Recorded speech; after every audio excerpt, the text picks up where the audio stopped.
Find the LCM of 2 by 3, 3 by 5, 4 by 7, 9 by 13.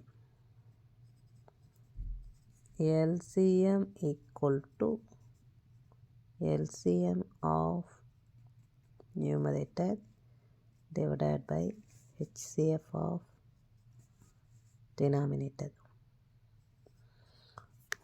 So first we have to find 2, 3, 4, 9 LCM.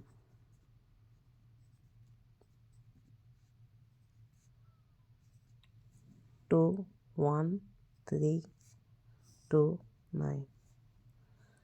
2, 1, 3, 1, 9. 3, 1, 1, 1, 3. 1, 1, 1, 1. So LCM is 2 2s are 4, 4 3s are 12, 12 3s are 36. Divided by HCF of 3, 5, 7, 13. All are prime numbers, so HCF equal to 1. No common factor. 36 by 1 is equal to 36. Answer is 36.